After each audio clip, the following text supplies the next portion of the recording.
জানিয়ে দিব এই মুহূর্তে আমাদের হাতে এসেছে গুরুত্বপূর্ণ আপডেট সংবাদের শিরোনাম। শুরুতেই থাকছে মাথার উপর B2 বোমারু বিমান উড়িয়ে পুতিনকে কি শক্তি দেখাতে চাইলেন ডোনাল্ড ট্রাম্প। এবারে থাকছে সিলেটে পাথর লুটের ঘটনায় মামলা, অজ্ঞাত আসামি 2000। আরও জানাবো সরকার না চাইলে ইসির পক্ষে সুষ্ঠু নির্বাচন সম্ভব নয় বলছে বদিউল আলম। এদিকে আইসিসিতে 2 ইসরায়েলি মন্ত্রীর বিরুদ্ধে গ্রেপ্তারি পরোয়ানা প্রস্তুত। আরও জানাবো যারা নির্বাচন বিলম্ব করতে চায় তারা গণতন্ত্রের শক্তি নয় বলছে বিএনপি নেতা সালাউদ্দিন। সব শেষে জানিয়ে দিব সংস্কার, বিচার ও পিআর ছাড়া নির্বাচন মানবে না জনগণ বলছে গোলাম পরোয়ার। এতক্ষণ শুনছিলেন হাতে থাকা গুরুত্বপূর্ণ আপডেট সংবাদের শিরোনাম, এবারে বিস্তারিত। তবে তার আগে অনুরোধ রইল ভিডিওটিতে একটি লাইক এবং কমেন্ট করে জানিয়ে দিন ভিডিও সম্পর্কে আপনার মূল্যবান মতামত। আরও জানিয়ে দিন ভিডিওটি কোথা থেকে দেখছেন বা কোন জেলা থেকে দেখছেন। মাথার উপর B2 বোমারু বিমান উড়িয়ে পুতিনকে কি শক্তি দেখাতে চাইলেন ট্রাম্প। আলাস্কায় গতকাল শুক্রবার রুশ প্রেসিডেন্ট ভ্লাদিমির পুতিনের সঙ্গে ডোনাল্ড ট্রাম্পের বৈঠকের সময় নিজেদের সামরিক শক্তি দেখালো যুক্তরাষ্ট্র। পুতিন যখন ইউক্রেন যুদ্ধ নিয়ে প্রেসিডেন্ট ডোনাল্ড ট্রাম্পের সঙ্গে গুরুত্বপূর্ণ বৈঠকে বসতে উড়োজাহাজ থেকে অবতরণ করে লাল গালিচায় ট্রাম্পের সঙ্গে হেঁটে যাচ্ছিলেন, তখন আকাশে গর্জে ওঠে এক বিশাল B2 স্পিরিট স্টেলথ বোমারু বিমান। এটির সঙ্গে ছিল আরও কয়েকটি মার্কিন যুদ্ধজাহাজ। B2 যুদ্ধবিমান সহজেই শক্তিশালী আকাশ প্রতিরক্ষা ভেদ করে নির্ভুল নিশানায় হামলা চালাতে সক্ষম। গত জুনে ইরানের পারমাণবিক স্থাপনাগুলোতে মার্কিন বাহিনী এই যুদ্ধবিমান দিয়েই হামলা চালিয়েছিল। সিলেটে পাথর লুটের ঘটনায় মামলা, অজ্ঞাত আসামি 2000। সিলেটের কোম্পানীগঞ্জ উপজেলার ভোলাগঞ্জে পাথর কোয়ারি থেকে পাথর লুটের ঘটনায় মামলা করেছে খনিজ সম্পদ উন্নয়ন ব্যুরো। শুক্রবার বিএমডি মহাপরিচালক আনোয়ারুল হাবিব বাদী হয়ে কোম্পানীগঞ্জ থানায় এই মামলা করেন। এই মামলায় অজ্ঞাত 1.5 থেকে 2000 জনকে আসামি করা হয়েছে। কোম্পানীগঞ্জ থানার ভারপ্রাপ্ত কর্মকর্তা উজায়ের আল মাহমুদ আদনান এই তথ্য নিশ্চিত করেছেন। এই মামলার এজাহারে উল্লেখ করা হয়েছে অজ্ঞাতনামা কিছু দুষ্কৃতকারীর মাধ্যমে 2024 সালের 5 আগস্ট পরবর্তী সময় থেকে কোম্পানীগঞ্জ উপজেলার গেজেটভুক্ত পাথর কোয়ারি থেকে অবৈধ ও অনুমোদিতভাবে সম্প্রতি কোটি কোটি টাকার পাথর লুট করা হয়েছে মর্মে বিভিন্ন গণমাধ্যমে সংবাদ প্রকাশিত হয়েছে। তথ্য অনুযায়ী এই পাথর লুটপাটে অজ্ঞাত 1500 থেকে 2000 ব্যক্তি জড়িত বলে ধারণা করা হচ্ছে, যাদের পরিচয় শনাক্ত করা হয়নি। সরকারের গেজেটভুক্ত কোয়ারি থেকে লুট বা চুরি এ ধরনের কর্মকাণ্ড খনি ও খনিজ সম্পদ আইন 1992 এর ধারা এবং খনিজ ও খনিজ সম্পদ বিধিমালা 2012 এর বিধি 93 এর সুস্পষ্ট লঙ্ঘন।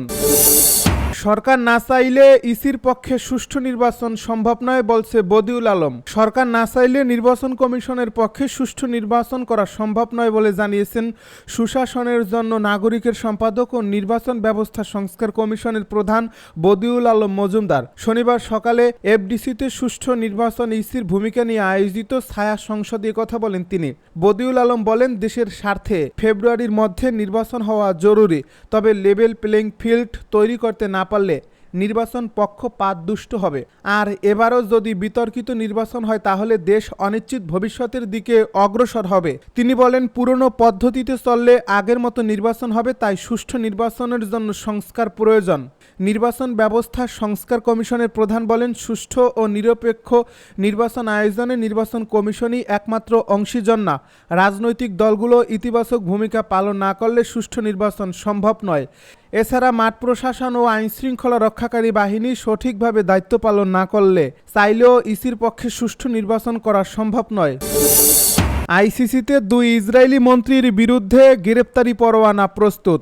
আন্তর্জাতিক অপরাধ আদালতে ইসরায়েলের জাতীয় নিরাপত্তা মন্ত্রী ইতামার বেন গভির এবং অর্থমন্ত্রী বেজালেল শোনমোটরিসের বিরুদ্ধে অ্যাপারথাইড অভিযোগে গ্রেপ্তারি পরোয়ানার আবেদনপত্র প্রস্তুত রয়েছে বলে মধ্যপ্রাচ্য ভিত্তিক সংবাদ মাধ্যম মিডল ইস্ট আই জানিয়েছে। আইসিসির একাধিক সূত্রে জানায়, প্রধান কৌশলী করিম খান মে মাসে ছুটিতে যাওয়ার আগেই এই 2টি মামলার প্রস্তুতি শেষ করেছিলেন।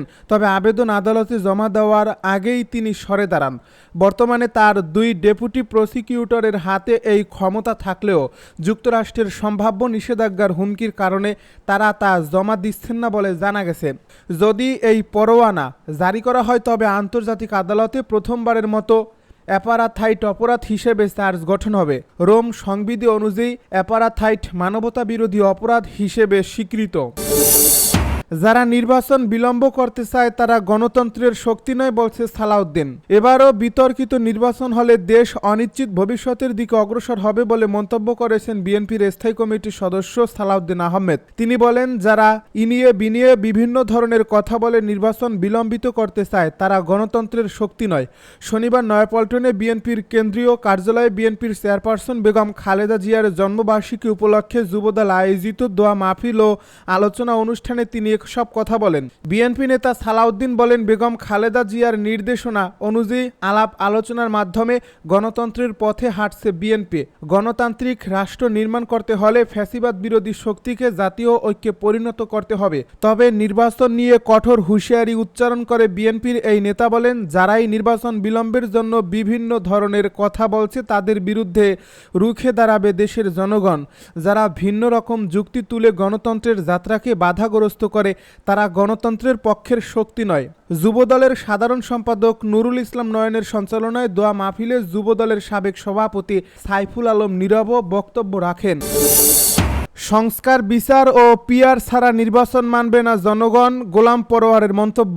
বাংলাদেশ জামায়াতে ইসলামীর সেক্রেটারি জেনারেল ও সাবেক সংসদ সদস্য মিয়া গোলাম পরোয়ার বলেছেন, রাষ্ট্র কাঠামোর সংস্কার, হাজারো ছাত্র জনতার হত্যার বিচার এবং আনুপাতিক প্রতিনিধিত্ব পদ্ধতিতে নির্বাচন ছাড়া দেশের জনগণ আর কোনো নির্বাচন মেনে নেবে না।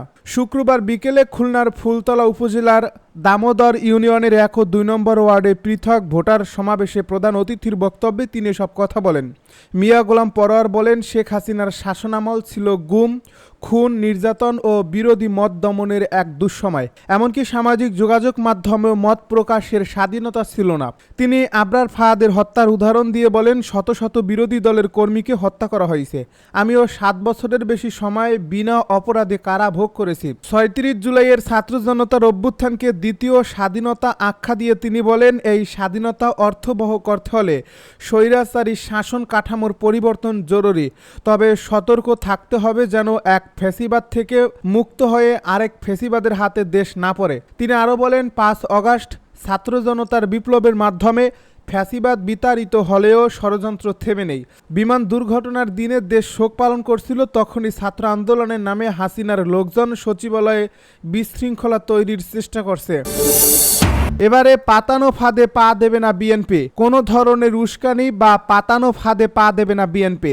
সব প্রতিকূল পরিবেশ মোকাবিলা করে নির্বাচন পর্যন্ত সর্বোচ্চ ধৈর্য ধারণ করবে দলটির নেতারা অনুধাবন করতে পারছেন সরকারের ভিতরে একটি অংশ জামায়াতে ইসলামী, এনসিপি, ইসলামী আন্দোলন সহ বেশ কিছু খুচরা রাজনৈতিক দল ফেব্রুয়ারির জাতীয় নির্বাচন ঠেকানোর চেষ্টা করছে।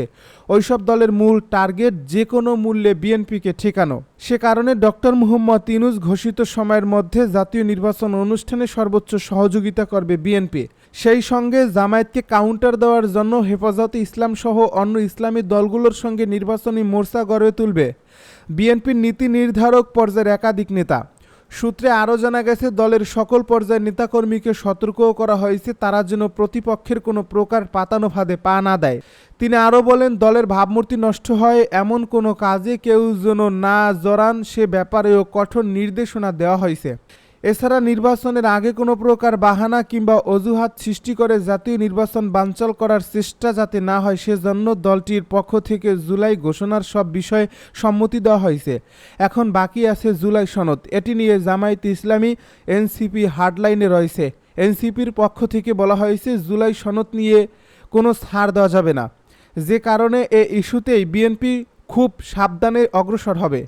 বিএনপির নেতারা মনে করছেন ফেব্রুয়ারিতে জাতীয় নির্বাচন ঠেকানোর জন্য নানাভাবে ফাঁদ পাতা হতে পারে। দেশের বৃহত্তর স্বার্থে সব ফাঁদ কৌশলে ও ধৈর্য সহকারে দলটি মোকাবেলা করবে।